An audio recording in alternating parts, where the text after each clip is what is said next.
Call the Kitty Hawk Town Council to order this Monday, November 2nd, 2020 at Kitty Hawk Town Hall. It's now 5 p.m. We do that because there's an election tomorrow and hopefully give these folks time to set up. Would you join us for a moment of silence and the Pledge of Allegiance, please?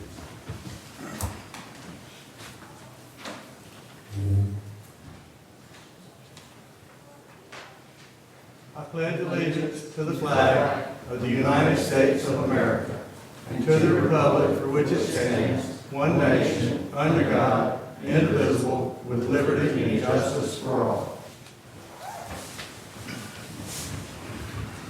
Thank you. All right, do I have a motion to approve the agenda? Motion to approve, Mr. Mayor. Second.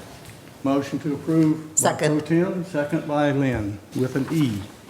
Thank you. Next, we have public comment. Lynn, I suspect there are people signed up. Yes, sir. Trisha will come in, and she'll be doing her 3 minutes, and Mr. Lee will be doing his 3 All right. minutes. May I take my mask down while I speak? Yes, please. Thank you. Absolutely, that's why we separate. I am Trisha Cahoon, and I'm here on behalf of Leanne Fletcher. Good evening, Mayor, council members, town manager, county attorney, and the citizens who are watching this video from home. I'm speaking on behalf in regards to the town's mismanagement of the murder of Leanne Fletcher Hartleben. This is public comment section, so I just ask to please not be interrupted, and everyone just please listen.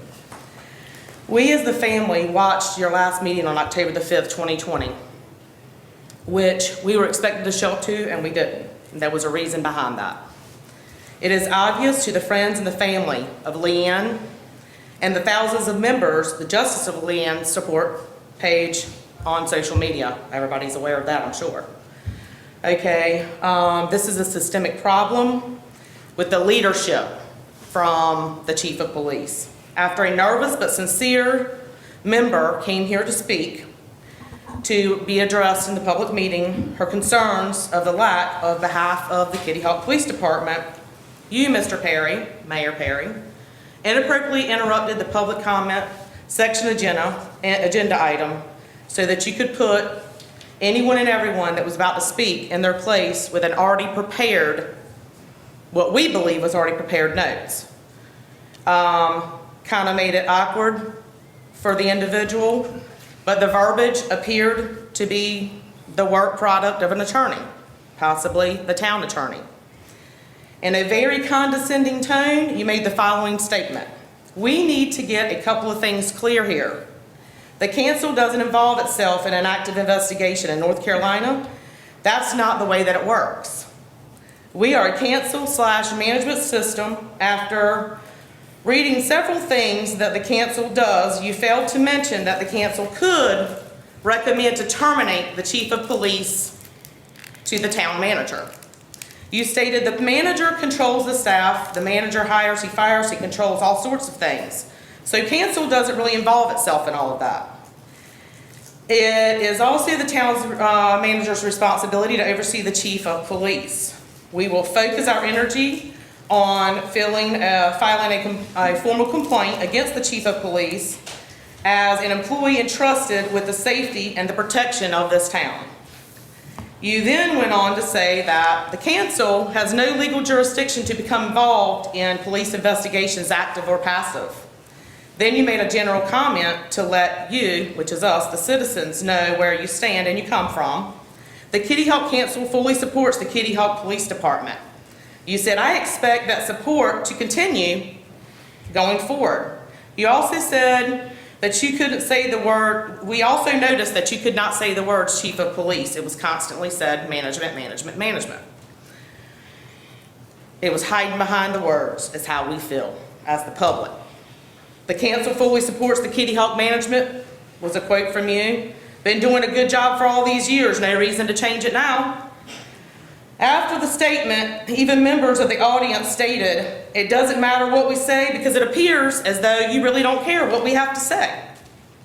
Councilman, not one of you spoke and said anything. Everybody stayed really quiet. Does the mayor speak for y'all? You should have your own voice. And I feel that you should speak that voice at the end of this meeting and tell us what your thoughts are.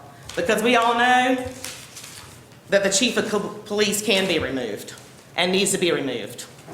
The most views that you had on your website, I looked, was 600 and some views, and it was from the Leanne Fletcher Hartleben case that was publicized here last month.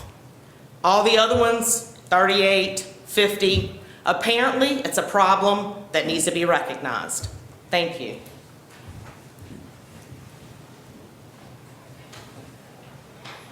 Brian Lee.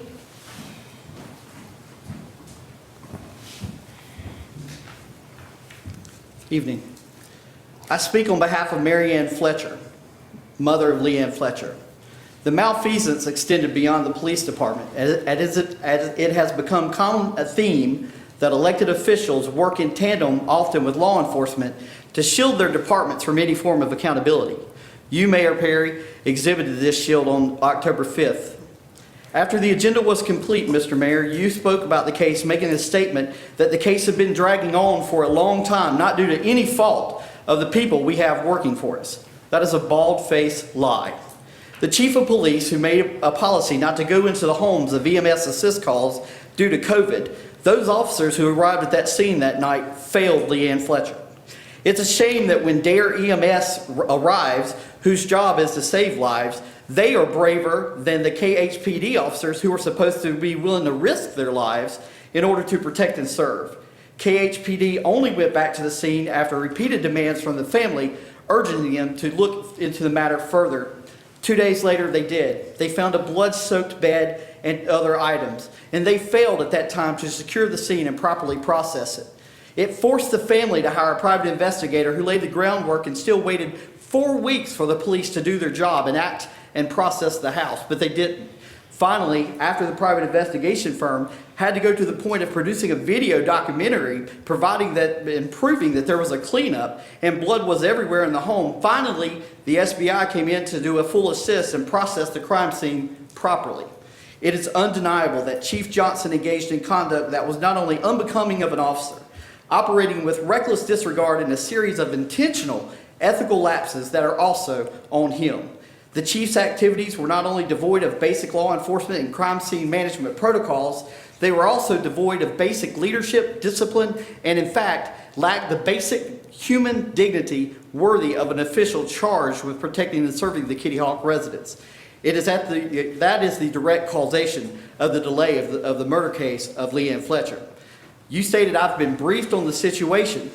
Mr. Mayor, I thought in your mini civics lesson that you gave a prior resident who spoke at the last meeting that there was no legal jurisdiction for you to get involved. Who did you discuss this with? Who violated their oath and their duty as an officer or as an elected official? Who did you get briefed by when the family couldn't get briefed? Mayor, you said they've done all they could do, and at the moment, until it comes out, that's the way we have to leave it. Well, it has come out. And again, you disrupted the grave of Leanne Fletcher that night. As you reiterated, you have no complaints of the police and staff management. You still can't say the words chief of police. Knowing the facts and mismanagement of this case, to still say you have no complaints, Mr. Mayor, you should resign tonight. But like the chief, I don't know whether it's arrogance or ego, it will not let either one of you do the right thing. I'm sorry this happened under this mayor and this council's watch, but not to react to it is unacceptable. It is out. This type of institutional failure should not and will not be tolerated by the citizens of Kitty Hawk. If this council does not have the guts to address this issue, there needs to not only be a change in management at the police department, but in 2021, there needs to be a change of our mayor and 2 council members who can then be a new majority and lead this town and address real issues with honesty and integrity. To all those living in Kitty Hawk who are watching this video, the mayor and council representatives all ran unopposed in their last races, and not a single one of them got more than 225 votes. All of your elections matter. Do what you need to do. I hope that this video and this action, or lack of action, I pray that there are 3 people with the passion and integrity who will see this and know that it is time for them to rise up and file to run. Leanne Fletcher's family will pledge their support to a single slate of a mayor and 2 council members to replace the ones up for re-election next year should the appropriate reaction to what has happened to Leanne Fletcher not occur. Thank you.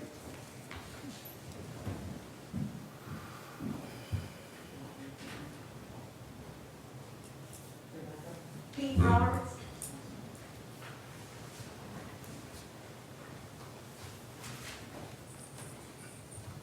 Thank you, Mayor Perry, council members. Leanne Fletcher's life mattered.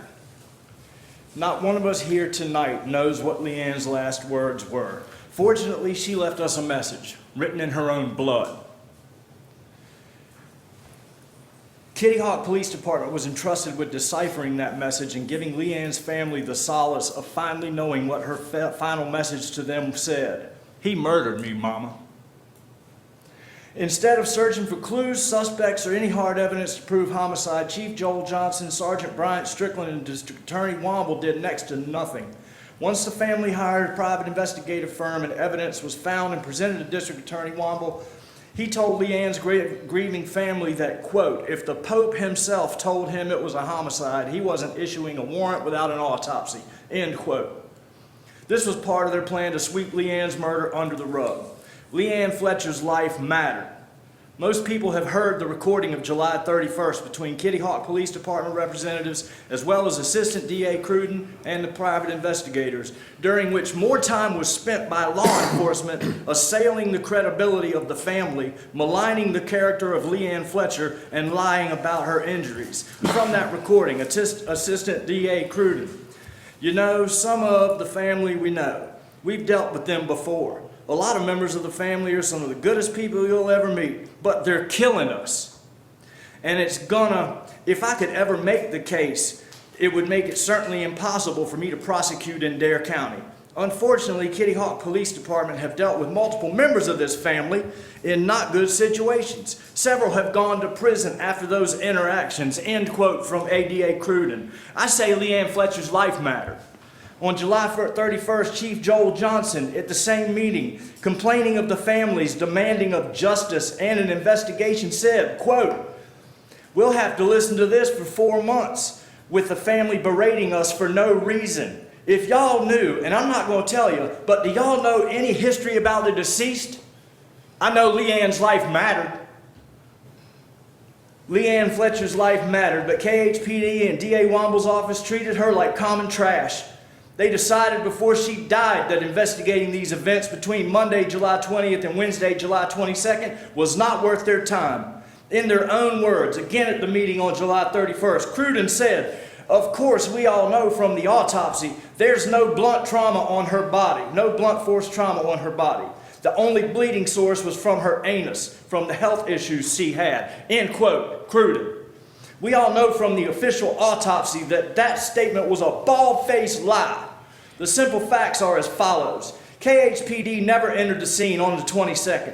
They did so reluctantly on the 24th and found evidence meriting a thorough forensic processing of the scene. Instead, they bagged the items they found and left. They did not seal the scene, nor did they return for 48 days. Right there, Chief Johnson's KHPD was guilty of misconduct.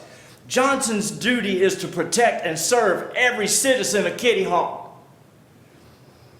And he also answers to the DA's office. That office, Womble's office, is responsible for making sure all officers under them are aware and trained in the protocols of handling a scene of this nature. KHPD did not. This makes the DA's office just as culpable as KHPD in misconduct, if not gross negligence. DA Womble should recuse himself now or resign. Chief Joel Johnson should resign. Say it one more time, everybody, and I will invite the council. Leanne Fletcher's life mattered. Leanne Fletcher's life matters. Thank you. And while we just all spoke, about 3 women have died from domestic violence.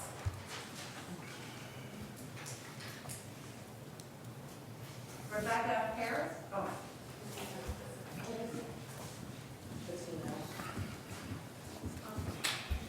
Hi, my name is Rebecca Patino. I'm speaking on behalf of the family of Leanne Fletcher. Mr. Mayor and members of the council, thank you for allowing me to speak this evening. I speak this evening regarding domestic violence. During the 3 minutes I speak to you, there will be 60 new cases of domestic violence across the United States. 20 every minute, according to the National Coalition Against Domestic Violence. It is estimated that 1 in 4 women will suffer severe domestic violence, physical violence. This council is aware of the loss of Leanne Fletcher. An arrest has been made and the suspect has been charged with murder. As the district attorney moves forward with the prosecution, I ask you as our leaders, are you doing everything necessary to prevent domestic violence here in the town of Kitty Hawk? Has this council appointed the best individuals to investigate the crimes, to protect the people of Kitty Hawk, and to prevent these domestic tragedies? I do not want my passion for the subject, nor the loss of Leanne, to cloud how you consider answering these questions. I ask you to consider your own questions. I ask you critically investigate Chief Johnson, if Chief Johnson is the best person that you can appoint for the people of Kitty Hawk. As you investigate, please consider these following questions. Under the leadership of Joel Johnson, have our town officers been properly trained to respond to calls for service? Are they trained and experienced to look for indicators of domestic violence? Under the leadership of Joel Johnson, do our detectives have the support and resources to investigate crimes with precision? Are they given the resources they need, and have they been sent into the field late or unequipped? Are detectives forced to ask bystanders for trash bags to collect evidence? Has Chief Johnson equipped his detectives to respond to crime scenes timely, before evidence has been dissipated? Has Chief Johnson trained his men to handle evidence, or has it been overlooked, lost, left at links, or just left in a patrol car? Does Chief Johnson have the experience to lead our police department, or does he have a history of bundled investigations? Have changes of assault gone uncharged in the face of a probable cause? Does his pride interfere when it is necessary to call for help of the SBI? Would he interject his personal bias to sway investigation with the prosecutor, the medical examiner, or a victim's family or his detectives? I believe that the domestic violence that took Leanne from us, her mother, her father, her daughter, I believe the culprit did so under the belief that the Kitty Hawk Police Department would never catch him, and he may have been right, and he may have been right, but for the hard work of the medical examiner and the SBI that proved differently. Every member of the Kitty Hawk Police Department deserves a great leadership. Every resident and visitor to our town deserves to be safe in their own home. Please give us, the people of Kitty Hawk, the confidence that we are safe. Ask the questions that I have put forth. One victim is too many. Thank you for your time. And another woman has died. That's all that have signed up, Mayor. We have other people in the room. Does anyone else wish to speak? Is there anyone outside the room that couldn't get in because of social distancing? Victoria, would you like to speak? No, Anyone else outside there? All right. Is there anyone on the telephone that would wish to say something? I can put it on speaker if you'd like for me to, sir. What did you say? The mayor is asking would any of you like to speak? Oh. All right. Nothing? Nobody here now. All right. Let the record show no one came forward. All right. Hearing no further public comment, does anyone in council want to address anything? Well, I just want to say one thing where you said we usually, everybody said here, usually since I've been on council, we don't address the audience at public comment. It's just kind of been the way it was done since I've been on this council. So just to speak up for me why I didn't say anything the first time, it was just because that is the way in the past that we handle this. We're not here to really, during public comment, to get engaged. It's more to listen and then take it to the correct departments or wherever, you know, your voices could be, you know, better served than us, to the right agencies to handle your problems. But we certainly hear you, but we usually don't speak because that was an awful lot of questions for us to answer right away, so. And we show up in December and have the answers to those questions. But just as a rule, we usually don't, on all issues, from beach nourishment and where people like it, and I know this is different, but usually we don't engage in public And we show comment. up at the December meeting and have those questions answered, sir. That's plenty of time to answer those questions. Is that a yes or a no? And sir, honestly, your statement is proper, and that was the issue that many of us had with the mayor interrupting the public comment session. It is proper for you not to say anything or engage, but just take the information in. That was the reason why we felt so outraged of the mayor's comments at that time, sir. Thank you. You're welcome. Just to answer your question, ma'am, anybody's entitled to come December or any meeting thereafter and speak at public comment. Yes, sir. We- And we're we- wanting to know as the we- public, would you be willing to answer our questions from this meeting? Again, this is a public comment section, not a question So and who's answer. going to answer our questions? So do you have any intentions on answering any of the questions that we've asked you today? I'll leave that to the mayor and Time time out out. anything before I close it out? Okay. But then how can We don't normally the council doesn't respond because it gets into an argument, and that's not the proper place for this to happen. The young lady that first got up was very nervous. She spoke eloquently in spite of her nervousness. She had stopped and looked at us for some sort of an answer, and I gave her an answer to what the situation demanded at the time. Now, to answer two of those questions, and then we're going to close this out so we don't get into an argument. The statements that I made had nothing to do with the legal attorney. A council member didn't know that was coming. The attorney didn't know that was coming. That was in answer to what I saw needed to be answered at the time, and that's what I did. And then we allowed everybody to come up and speak. The other thing is, you questioned the fact that I said I was briefed on it. That's true, but I was briefed in an overview for the simple reason that this had caused such an uproar in the town. I didn't know what was going on. I don't do Facebook, I don't do social media, I've never seen that publication you're talking about. But this much I can tell you was, I needed to at least understand what had happened so that council could go forward with some knowledge of what was going on beyond what was being said at a social media setting. So that's why I got an overview. Didn't interfere with anything, not a police officer, wasn't the job that we're supposed to do. And we'll leave it at that. All right. Do I hear a motion? The public comment is now closed. Do I hear a motion to approve the consent agenda? Motion to approve, Mr. Mayor. Can I say one thing? Who's that? Carl speaking up. Carl. Go ahead. I got a phone call on Sunday morning, right after Leanne died. Well, let me back it up. I should have commented a while ago, but hospital called my station. My sister picked the phone up, and the nurse over there, she was a head nurse, she said, started talking to my sister. My sister called me out there, and I was sitting there listening to her. She said, "Do you know this girl?" And my sister, started explaining to her. She said, "Well, she got a little tattoo on her back." She looked, she said, "Yeah." She said, "Yeah, that's my niece." Well, we got to do emergency brain surgery. That's a day and a half later. Nobody did not contact us from the police department.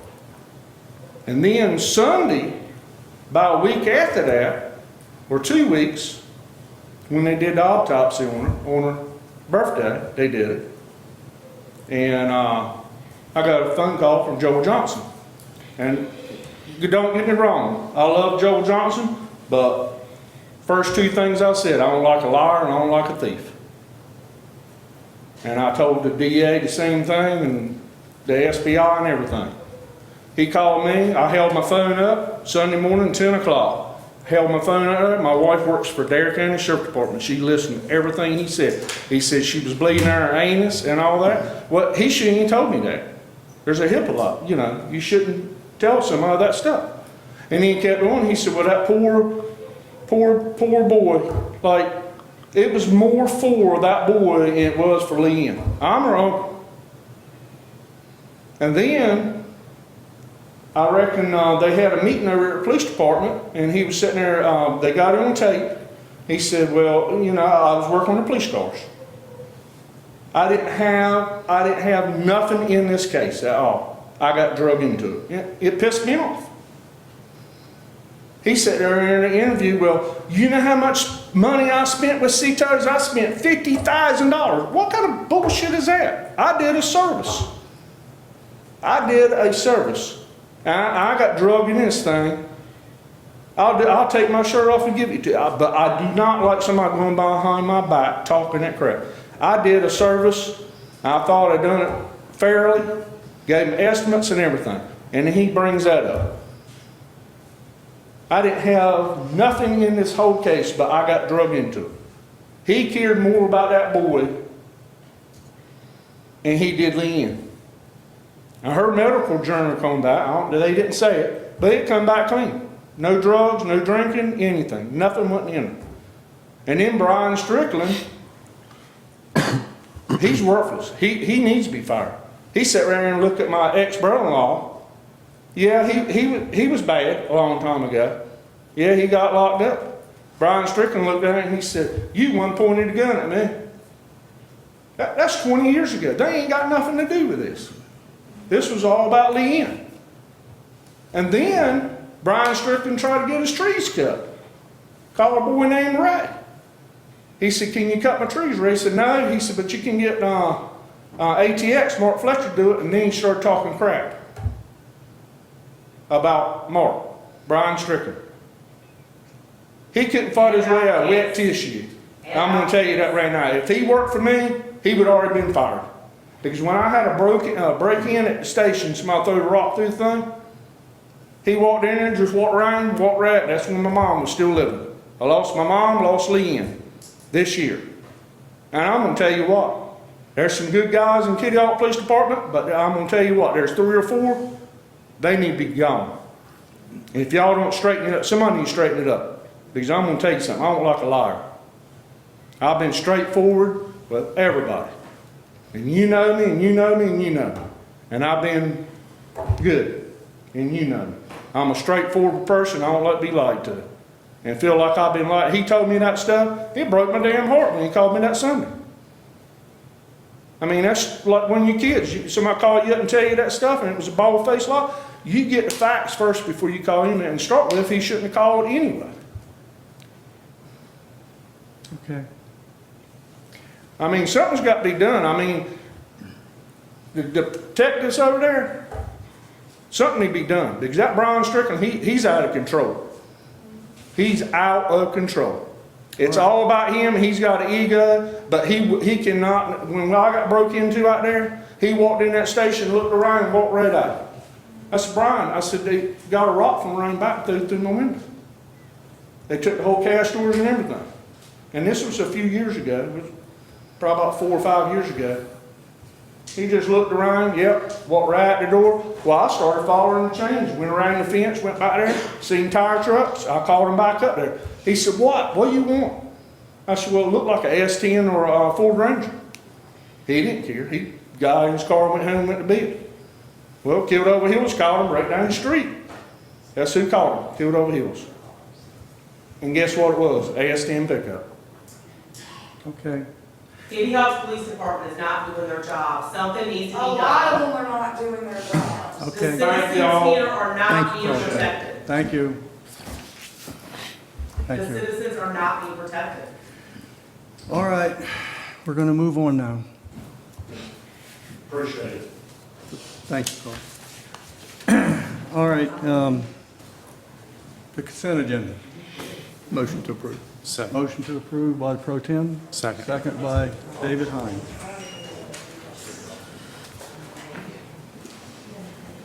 Thank you for allowing us to speak. Thank I think you. all we Thank need to you. take everything that we said into consideration. Thank you for coming. Thank you for coming. I'm going to give time for some folks to leave before I make a motion to go into public hearing.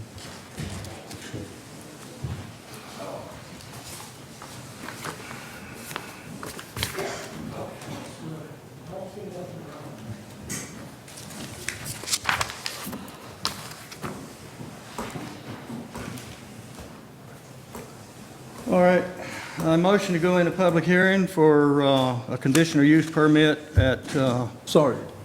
Can you assist her, make sure she gets out okay? 34 Crowtown Highway, a church, Sheepdog Ministries. Do I hear a second? Second. All right, second by Jeff Pruitt. All right, we're in public hearing. And there we are. There's Rob. You know who's coming in? I'll tell you.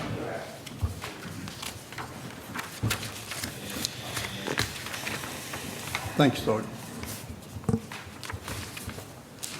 All right, this public hearing, this conditional use permit application is for the use of a church located at 3834 North Croton Highway. The applicant is requesting the approval of conditional use permit to use an existing commercial unit in a commercial building as a church. As described by the applicant, the use is a nonprofit operating primarily as a church. The location offers a place of fellowship and worship, as well as a location to participate in small groups for fitness, health and nutrition. And they also propose small groups for Bible studies and women's and men's groups, for self-improvement, addiction recovery, couples groups, teens groups, and Bible camps for children. They also plan to offer arts and crafts classes, and is also advertised that a portion of the unit is being used as a gym type use.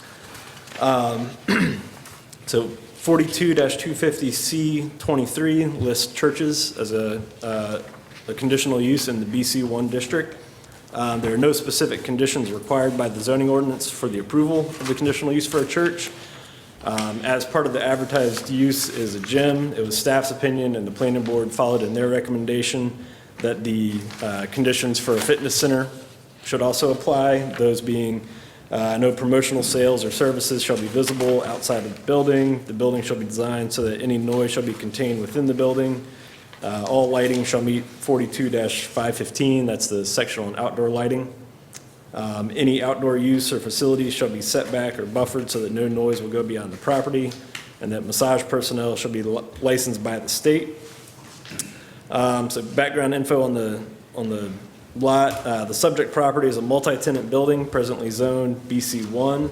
The structure is split the overall development is split into 3 side-by-side properties that houses the one structure. The total size is 3.9 acres. The abutting properties to the north and south are also zoned BC1 with Gray's Department Store to the north and the Nolan Building to the south. The parcel to the west of the subject property is zoned BR1, is the Lighthouse Church. And across North Croton Highway is also zoned BC1 and occupied by Longboards, Island Grill, and the U.S. Post Office. As I mentioned, the proposed uses, the church/fitness center, both are permitted as a conditional use in the BC1. Nothing changing with lot coverage or building height or the access. There's 2 accesses that feed into that parking lot, one from North Croton and one from Beacon. Parking, the ordinance requires 1 parking space per 2.5 seats in the sanctuary for churches. From conversations I've had with the applicant, this is not a typical church that you think of with a defined sanctuary, nor is it a full fitness center that would require those parking standards. He passed on to me that when they do their fellowship is going to be Thursdays and eventually Saturday evenings when all the other businesses are closed. So they would have the entire parking lot and don't expect any more than 50 people at each time. And then at times during the day, they operate in small group environments. So I don't imagine anything that would be proposing to put a stress on the available parking over there. So for the specific requirements for the fitness center, again, no promotional sales or services shall be visible outside of the building. There's been no proposal for any such promotional sales or services outside of the building. B, the building shall be designed so that any noise shall be contained within the building. We do not have building specs to indicate that it would be contained within the building. However, we do have various other fitness center uses in multi-tenant buildings in town. And given that it's just a limited use, just a portion of what they'd be doing, there's no reason to think that the compliance would not be met. All lighting shall meet 42-515. No changes proposed to the current outdoor lighting at this location. Any outdoor uses or facilities shall be set back or buffered so that no noise will go beyond the property. There's been no proposal for outdoor uses or facilities for the fitness center portion of it. And the massage personnel shall be licensed by the state. There's no massage personnel being proposed. Per the standards of 42-99B7, in order to approve the application, council must make the findings that the proposed conditional uses, A, does not materially endanger the public health or safety. There's no evidence to suggest that allowing the proposed church slash fitness center at this location would endanger public health or safety. Does meet all required conditions and specifications. As noted in the staff report, the proposal would meet all the specific requirements of the fitness center and that there are no conditions, specific conditions or specifications required for churches. C, will not substantially injure the value of adjoining property or be a public nuisance. There's no evidence to suggest that the proposed uses would substantially injure the value of the adjoining property or be a nuisance. And D, will be in harmony with the area in which it's located and be in general conformity with the comprehensive plan. The proposed use appears to be in harmony with the area and is in general conformity with the comprehensive plan. The planning board at their September 17th meeting unanimously recommended approval. And with that, I'll turn it over to council. The applicant is here if there's any questions that I can't answer. Is this the old paparazzi? No, this is where Cottage Chic used to be, I believe. Close to Daniels. Yeah, I think it's right next door to Daniels. That's, the picture you've got kind of, well, anyway. Right, the picture that was pulled off of Dare County's GIS page, and it focused on that one, but it's a little further down in that shopping center. All right. And we've had, are you gonna have music, loud music, stuff like that? We've had some problems with the paparazzi, and that's the reason I asked the question. With bass and stuff, you know, to neighbors. We don't want to disturb neighbors. Don't mind you having a church, but we don't want to disturb neighbors in the process. Right, we do have. Can you come up, please? Sure. I brought the nuisance with me. Is there any part of him we can see? Government class. So we do have music during certain times during the day, but not loud enough to where it would disturb anybody. And certainly if it did, we would turn it down during class times. Okay, well, we've had a problem over there, and sometimes it gets difficult to handle it. We just want you to know that that is an issue for us, so we do consider it. Absolutely. All right. Anyone else? No. No?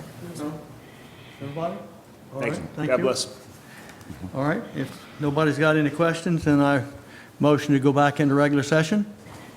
So moved. Jeff approved. Second. All in favor? Aye. Opposed? There are none. Council, what do you want to do?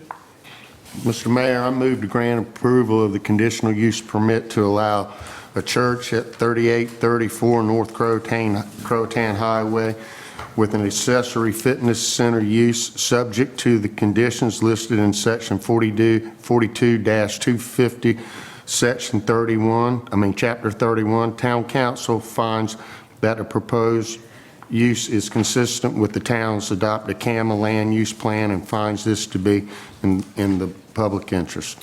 Second. All in favor? Aye. Opposed? There are none. All right. Thanks, sir. All right, new business. Bye. Hi, buddy. So the chief's not going to do here. Are you going to take this, or shall I take it? I'll take it. It's pretty self-explanatory, but if you were a little confused, and I can see why when this was originally put on the agenda. But you want me to take this? Yeah, you can. The item before... Pull your mask off, though, if you will. Yes, sorry. The item before the council is for the purchase of 2 LED solar-powered traffic signs. These signs are similar to the portable trailer that we have. However, these signs actually mount on a post. You can move them fairly easily. However, these signs would be put in locations throughout town, probably for a period of 6 months to a year, but then we could also relocate them to other areas that have traffic issues, speeding issues.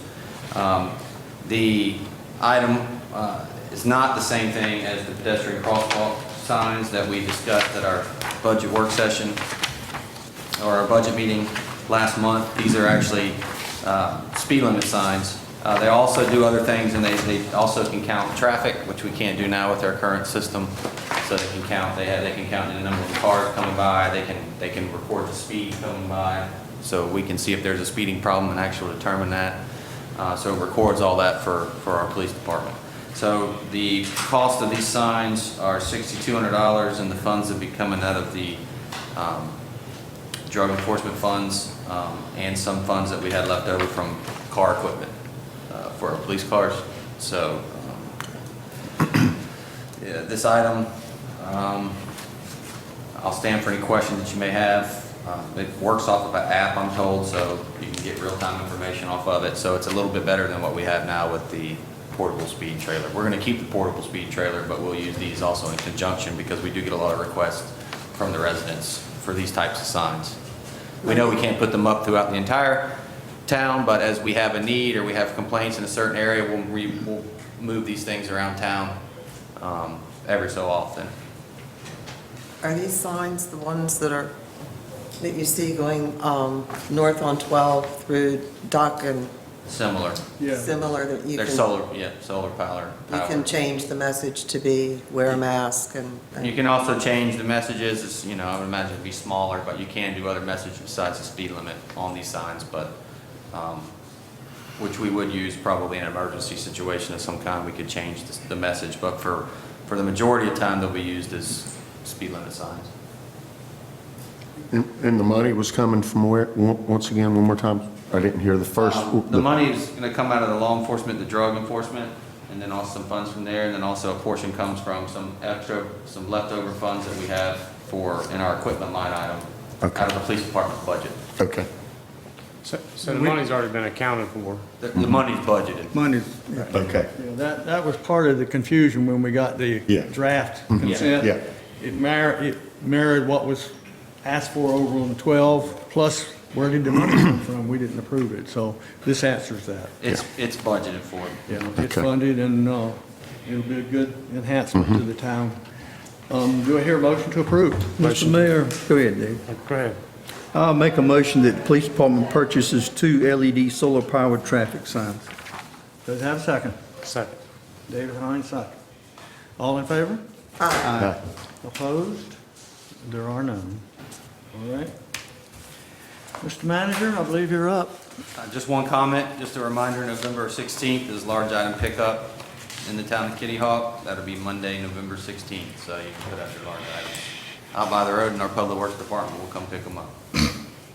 Mr. Attorney. Mayor and council, I've got nothing. All right. All right, Town Council. Can we start with you, Lynn? we can start with me, but all I'm going to say is I miss the summer weather. But no, I have nothing else to comment on. Okay. Tomorrow's election day. Everyone, please get out and vote. No matter who you vote for, get out and vote. Very important. Following the agenda, this is the time that council members speak. Not public comment. This is the time that we speak. So for those that are listening, if we have some issues we need to look into, we certainly will. I'm the father of 3 daughters, and I can't imagine anything happening to one of my daughters. Speakers tonight were emotional. I certainly understand that. With that being said, I fully support Chief Joel Johnson and the Kitty Hawk Police Department. That's all I've got. Jeff? I'd just like to also say, everybody, please go out and vote tomorrow. It's important for everybody to get out and let your voice be heard. That's all. Excuse me. I think to add on a little bit what Craig was saying, I think people need to realize, at least from my standpoint, and I'm sure everybody sitting up here feels the same way, everybody is very sympathetic with what's going on. But it's just not our place at this point in time, in my opinion, to go back and forth right here like that. I just wanted it to be understood. I don't think anybody sitting up here doesn't care. I agree. And there's a time and a place for form and things to take place. And I personally, it's sad that what happened is happened. But I get the impression that the folks at Kitty Hawk think that we just don't care. It's just simply not true. It's just not true. It's sad and a tragedy, and I appreciate the speakers coming in tonight. I do too. We I will like you, add- we care. I do want to add one comment. We will listen to people when we're contacted. And my phone was not ringing off the hook. I received no emails from anyone. And then all of a sudden, we're pulled into a controversy where we don't belong at the time. That's the disappointment I have, as well as the tragedy, which is hard to speak of. Right. Well, everything you say is correct, and we do care, and we always have cared. We still care. And we want this to come to an end of some sort, but it has to have a proper process. Correct. And our part into that process is limited. And yes, I did speak because questions were being asked of us to do things that we can't do. But having said that, things were raised tonight that I'll discuss with Andy, but we will do it in the proper fashion, and we'll do it in accordance with law. Right. And I still support the police department. I do. Some of the things that were said tonight are disturbing, if any of it's true, and I'll get to the bottom of that, because they shouldn't have been said if they were said. So we'll look at things of that nature. We appreciate you coming out. Don't mean to interrupt, and we don't normally, but sometimes a question comes up that needs to be answered. And sometimes it's hard to answer it when people are emotionally involved. That said, all right, we'll wind up with public comment. And do we have anybody here for public comment? You folks are here for the election. Yeah, that's what I thought. On the telephone, is there anybody that wants to speak at the last public comment for tonight? Anything? There is one participant in the meeting. Nothing? All right. Let the record show we didn't get any comment on public comment for the telephone. I motion to adjourn. Second. 2 seconds. All in favor? Aye. Opposed? None.